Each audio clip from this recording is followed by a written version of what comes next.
Hey there! Merry Christmas! It's the first day of Christmas 2012 that I'm actually recording this. What to do on a Christmas day when you are bored? Well, I thought I'd do a video on how I tune my pens. I don't tune all of my pens, but some pens that I have don't write the way I like them to write. I like wet writers. Of course, I like the nibs to be smooth, and every once in a while I get a question on how exactly I do that, what I do, which materials I use, etc. I have made a video called making a nib a little bit wetter, or a little wetter, or something like that. The point with that video was that my camera died halfway through, and the part in which I show you how to make the nib wetter, how to shim the tines of a nib, it was just gone. So I've redone that bit. I've used a pen that my friend Breck recently sent me. It's an interesting pen, but it could do with a bit of a tune-up. It's not a poor writer at all, but I thought I would just make it a little wetter and do something. So I'm going to guide you through the whole process, and that's a long process. I think it's about 25 minutes or something. So if you're not, into that or not interested, then by all means don't watch it. It's not going to be a pen review. It's just me fooling around with a pen. I actually make a mistake during the process, which is quite nice because that could happen to you too, and now I show you how to solve it. And I end up with a pen that writes just the way I'd like it to write, wet and smooth, and that's all there's to it. So I don't think this needs a very lengthy introduction. That's what I'm going to do. I'm going to guide you through the process of opening up the nib tines, then smoothing it out a bit, then closing up the nib tines a bit because I overdid it, and then writing. So that's all there's to it. I hope this is going to be useful, and I'll see you later. Bye bye. Okay, so here's the perpetrator, a Kaigelu 363, nice enough pen, but I think it deserves a little bit of a tune-up. Sometimes I use this cloth to wipe my fingers off when I've got silicone grease on there.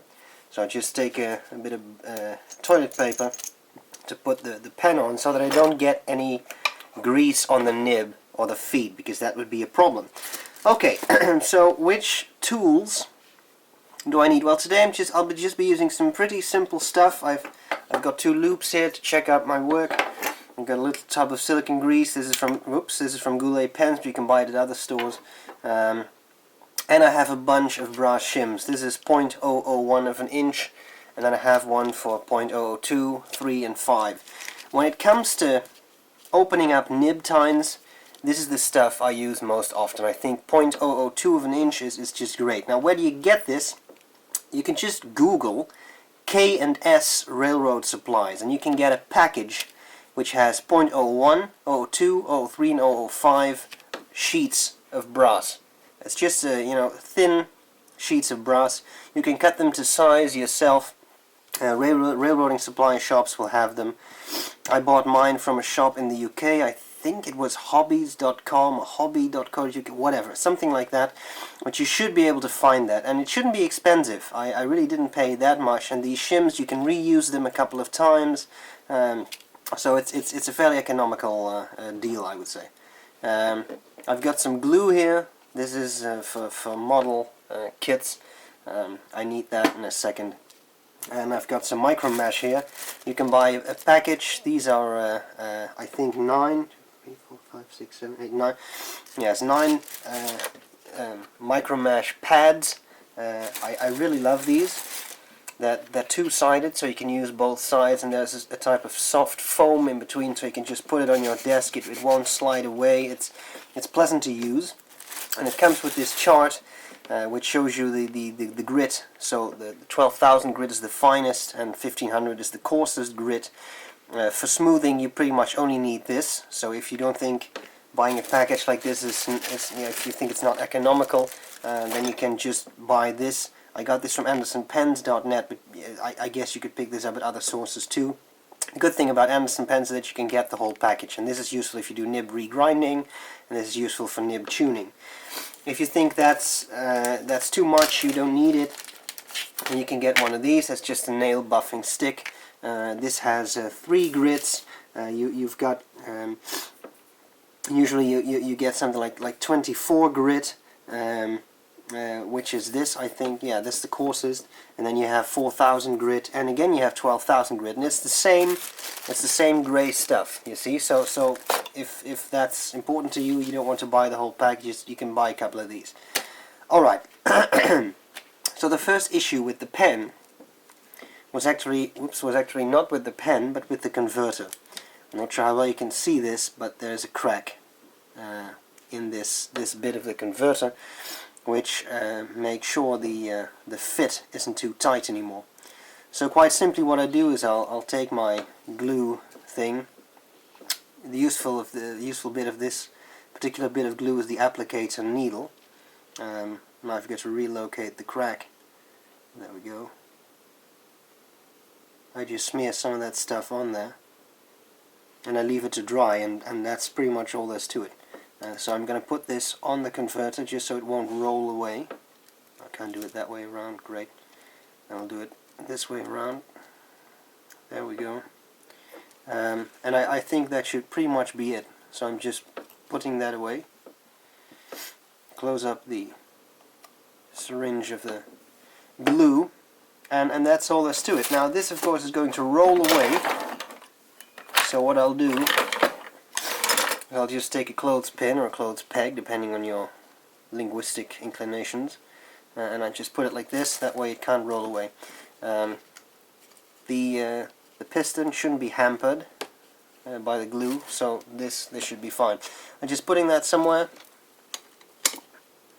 off screen. There we go. Now you have to work on this. My hands are clean, there's no glue on them. I want to work on the nib. I want to make it a little wetter. So one thing I'm going to do is I'm going to grab a sheet of Rhodia. This is old, it's just, you know, stuff I've used before. You don't have to throw that out straight away, right? I'm going to take some ink. I take that Boy Scout of ink, Florida Blue, because it's extremely well behaved. It's always good for testing pens. I just dip the pen, I write a bit, I feel some feedback, and even though I've just dipped it, I think the amount of ink, the ink flow could be a bit better. So,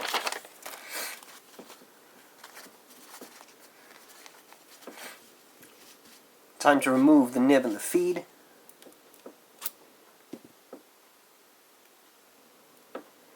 For those of you completely new to pens, you cannot always do that. Sometimes you have to twist them out, and sometimes the manufacturers glue the nib and the feed in place, which is a pity for people like me, but of course it makes sense from a certain point of view. If you don't, I mean, they don't necessarily want you to tinker with their pens, which have been adjusted completely well in the factory, etc. Okay, so now these are out. We're ready for the next step. And the next step, quite simply, is to take a brass shim. As I said, I'm taking 0.002 of an inch, 2,000th of an inch. Let me use a completely new shim for this video purpose. That's why it's all smooth. Now, after a while, if you've been using it for quite a while, these things start to look a little scruffy. I'm just grabbing one to show you. You see the difference. So this one is older and this one is newer. What you can do is just take a pair of scissors and you cut off the edges, which tend to, you know, they curl up a little bit after a while. And then you can again use it for a while. Of course, at some point you'll end up with a square millimeter of shim, and then you have to throw it out. But for now, just grab a new one. Okay, so the first thing I want to make sure of is when I hold this nib to the light, and that's very difficult to show you, whether a beam of light passes through the nib slit. I'm going to do that now. Yes, there is such a beam of light, but the problem is, as I expected, that the two tines are too close together. I would like a beam of light to pass from the breather hole all the way to the end of the very tip of the nib, and I want it to be tapered. It is tapered, so it's broadest near the breather hole and well, pretty much closed off near the tip. And Yep, just verified that. The problem with that is that quite simply the ink flow is going to be there, but I want it to be a bit wetter. So I'll take my shim, I put it through right there. As you can see, it's easy to do that with the breather hole. Some pens don't have a breather hole. In that case, you'll have to figure something out. And I'm just pushing the shim up and down. Now what I'm also doing, and what you cannot see, is that sometimes, if I hold it like this, I'm pushing a bit outwards to the left and then a bit to the right. And that way the tines are sort of pressed outwards one by one a bit. Now if you do this to your tines, you've got a serious problem. You want them to be tapered, so actually what you want is something like this. If that would happen, I would be happy. So it's tapered, but it doesn't close up near the tips. Now this is a process that just takes some time. Sometimes it takes you 5 minutes, sometimes it takes you half an hour. It depends a little bit on how tight the nib tines are together, really. There we go again. This is something you just have to do with some patience. And because this is just a video, I may just do a bit of a time warp here and fast forward this, because this is just me shoving a brass shim up and down a nib slit. And I can imagine you have something better to do than watch me do that all the time.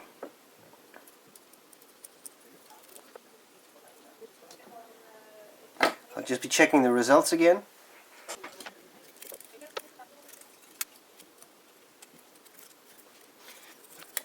Okay, now something that I'm going to do, because this nib I'm finding is quite hard, is I'm going to use a 0.003 inch brass shim. Some people do not enjoy that and think it's too wide. I've found that this can make a difference in spreading open the nib tines a little bit faster. It's a little more difficult to get in. Using a 0.05 shim would be too much, I think. Those are really thick. For example, this one, as you can see, when I'm now exerting pressure, you see it's really bendable. So this is quite a bit thicker than this one, which just remains fairly flexible. The 0.005 inch shim is really thick. That has some very good purposes too. I'll show you those in a second. For now, I'm just using my 3,000th of an inch shim. It's a nice tongue twister. There we go. Let's check out the results. Yes, I'm getting there. I'm now getting a nice opening all the way to the end of the nib, just the way I'd like it to be. This nib, by the way, is very annoying to hold because it has these little wings which are quite sharp, but that's just an aside here. Okay, I'll check it against the light again.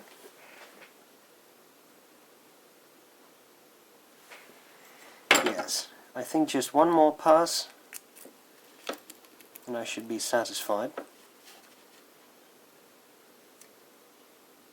I'm pushing a bit harder now. Yep, that's getting better. Of course, when you're pushing harder, you shouldn't overdo it.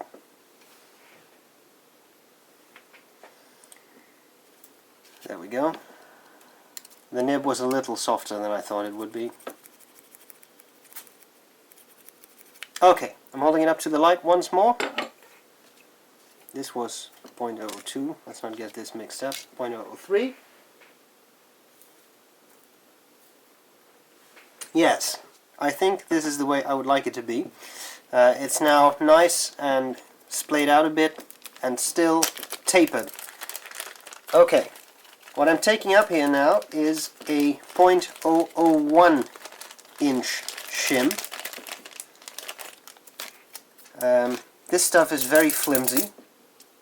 and you cannot open up tines with it, but what you can do with this is just floss the nib. So any bits of brass that remained there, or little bits of metal probably from the nib, are taken out like this. There we go. Okay, I'm pretty sure you cannot really see this. I'm going to undertake an effort anyway. Let me see. Do you see?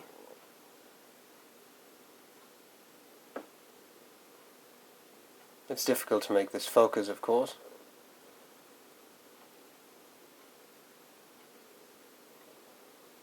You see that? There you got that beam of light. It's passing all the way from the breather hole down to the nib tines. Okay, that was what I wanted to show you. Alright, then we have, I'm just going to show you this, it's not really necessary now, but just to give you the full overview of what you can do with these brass shims. This is a shim that is 0.005 of an inch. Now this is really thick. It's heavy, it really has weight to it, and you really have to exert some pressure to bend this. Now what you can do with this, of course you can shove it in your nib slit, but I don't think that's a good idea. It's quite thick. But this is a very good material to floss the gills on a feed with. You see, like this. This happens to be a feed which is particularly tight, so it doesn't seem to be too good of a fit. But you just jam it in there and you clean it off of ink leftovers. I recently had to do that. Somebody sent me a pen, and that was the feed was encrusted with black ink. I think they used India ink, dip pens, and then this is very useful because it's not so sharp that it will cut through the feed, but it is hard enough to actually get in between the gills, which is working out. And of course you can also just put it in a nib slit, or the channel. Sorry, not the nib slit, the channel on the feed. You see, it fits in there. It doesn't fall out. I'm not holding it. It's in there. And I just gently, very gently, pull through, and then where are we? Here we are.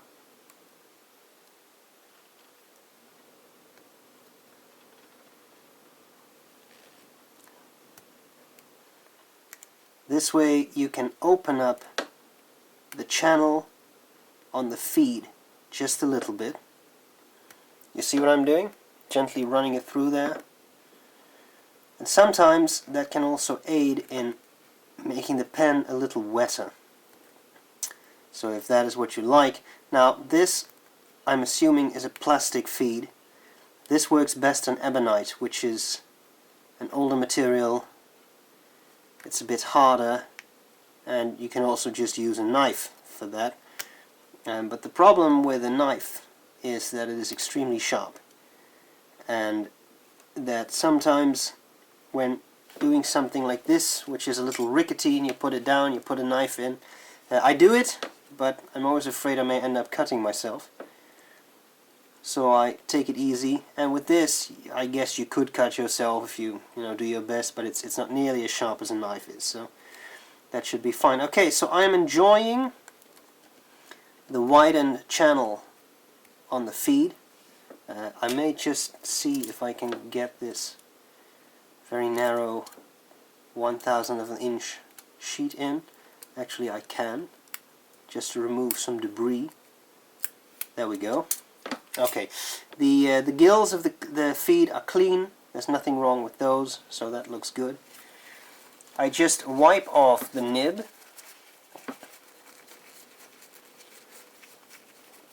Just to get some grease that wasn't my fingers off. If you really want to, you can put it in ammonia, but I think generally really that's not necessary. This thing clicks back onto the feed. I take the section. There was no way to fit this in, it's just completely round off, so I just slide it in there. I don't like the way the feed is set now. Try to align the shoulders of the feet with the shoulders of the nib. It's a bit difficult to see with this pen, but with some other pens you can see it a bit easier. There we go. Okay, now I'm just checking out my work once again.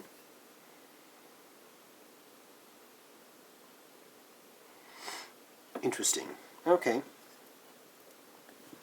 I wonder how this is going to write. So what I do is I take some paper, I grab some ink and I dip.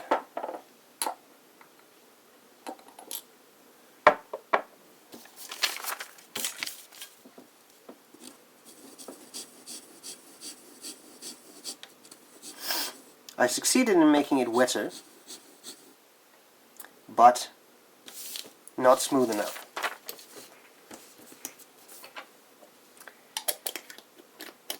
I think that's caused by the two nib tines being splayed perhaps a little bit too much. That's why I just said interesting. Let me just check this out again. Yeah, that's right.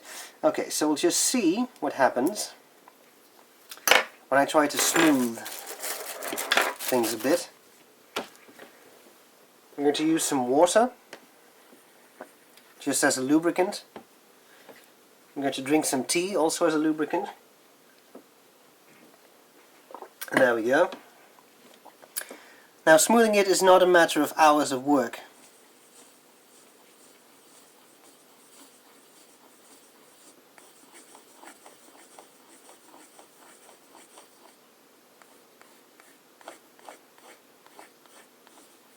This, by the way, is the finest grit, so this is 12,000.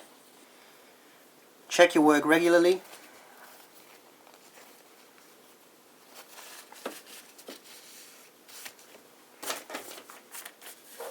I'm putting the pen to the paper right now.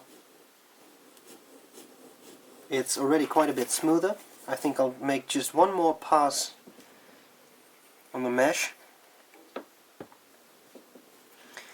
What I'm doing is just create figures of 8. I don't want to feel any snags, so that's good. Now I'm making infinity signs.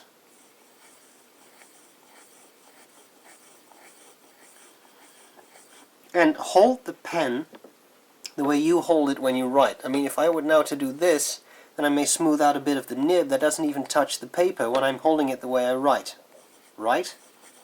Right. Okay. Now I'm going to do one more pass in which I just put the nib to the paper, I pull it down vertically, and then I raise it up as I do so. This was a tip from someone very knowledgeable about pens, and I think that makes a lot of sense. It's sort of like a final round off. Okay.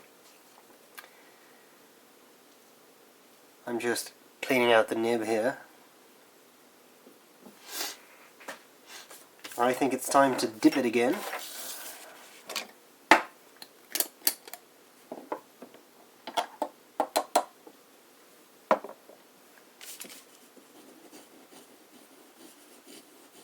There we go.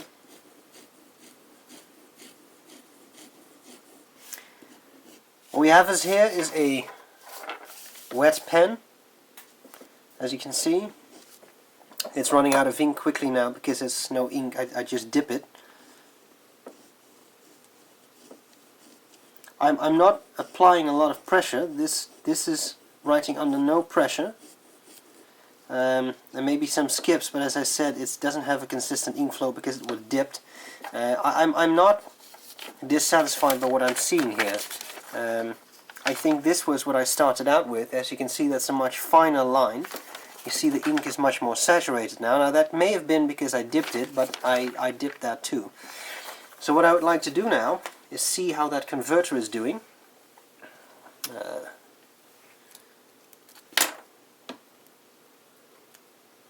That's drying up nicely. Okay, I'm going to put that on the pen.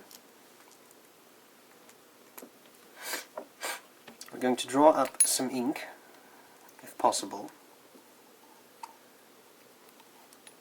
Of course this is going to fly off. It's still in the process of drying.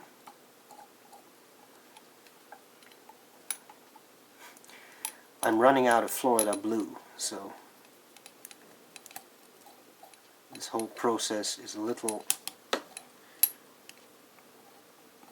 annoying.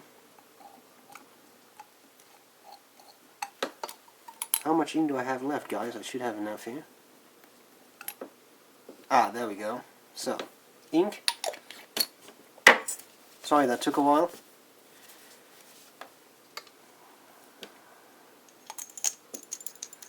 Screw that back in place. I have another sheet.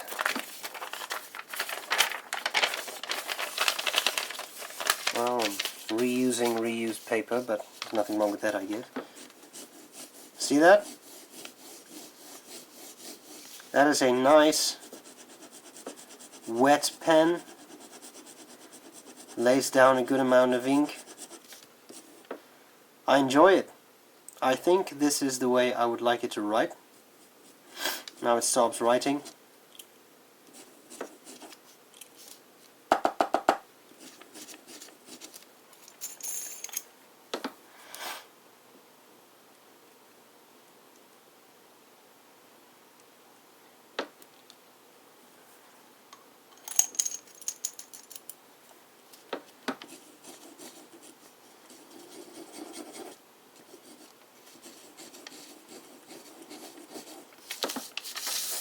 Could be the paper, you know.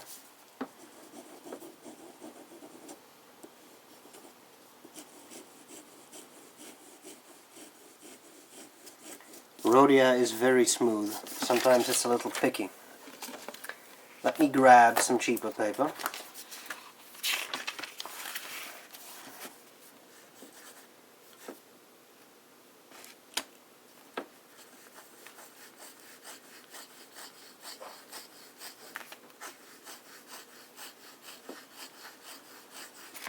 I like the smoothness.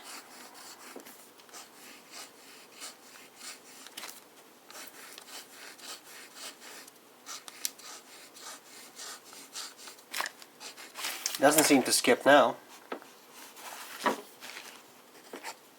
Ha! Right then it skips. The problem is the tines. They've been opened up a little bit just too enthusiastically. I'm afraid that's the problem.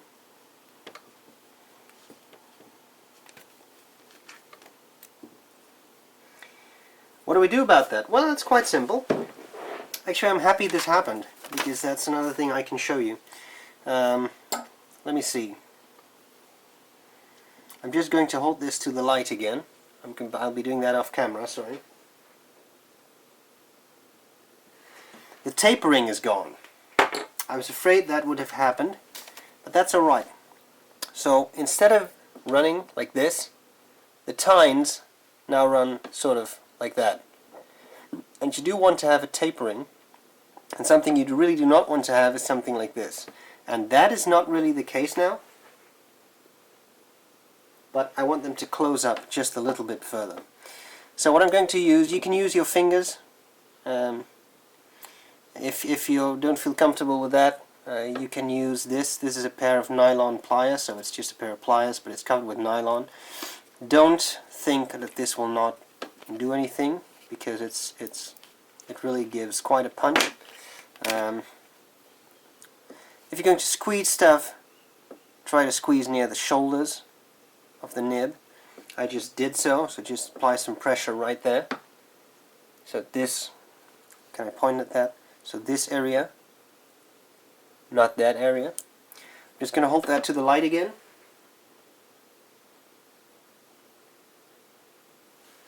Yep, it's getting closed off a bit more.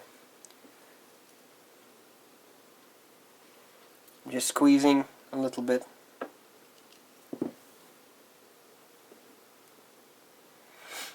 And check it out again.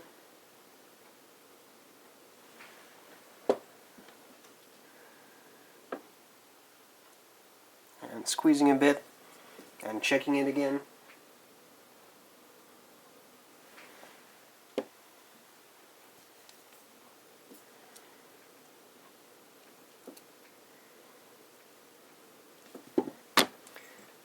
and squeezing it again.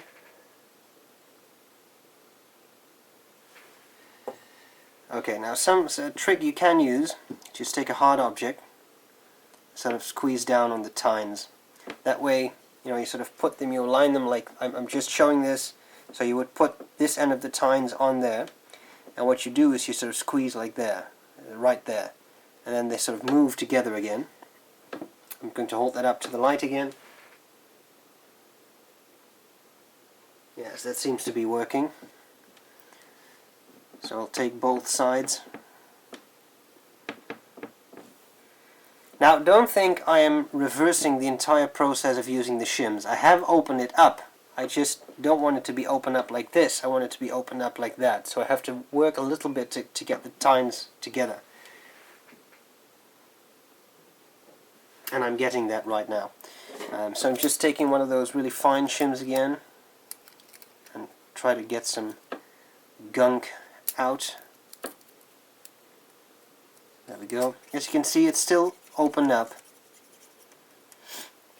It's just that I would like to get a tine like this, a shim like this, put that in there,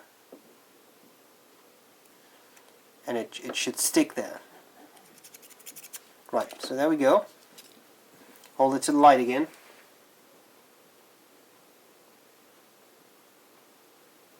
Yes, I'm enjoying what I'm seeing now. Just give this one more bit of a squeeze. Hold it to the light again. Yes, that's better.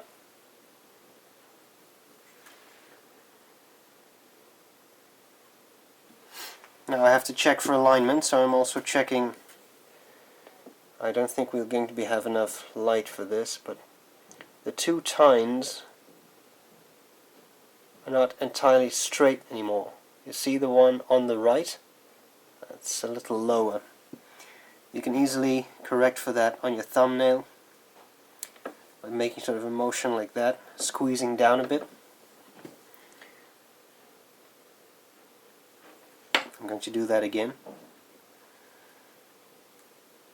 There we go.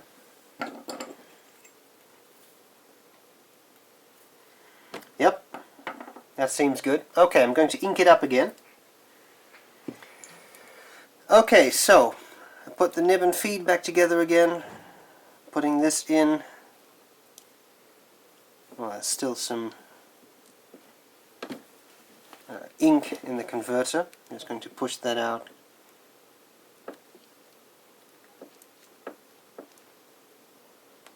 There we go. Grabbing some paper.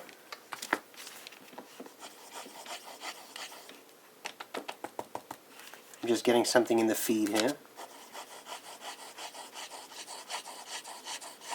Is that a wet line? You can do something wrong. I have. I ended up with two tines, I'm exaggerating this now, that instead of running like this, they actually ran like that. Again, I'm exaggerating this now. So they were running, instead of this coming together, this came apart.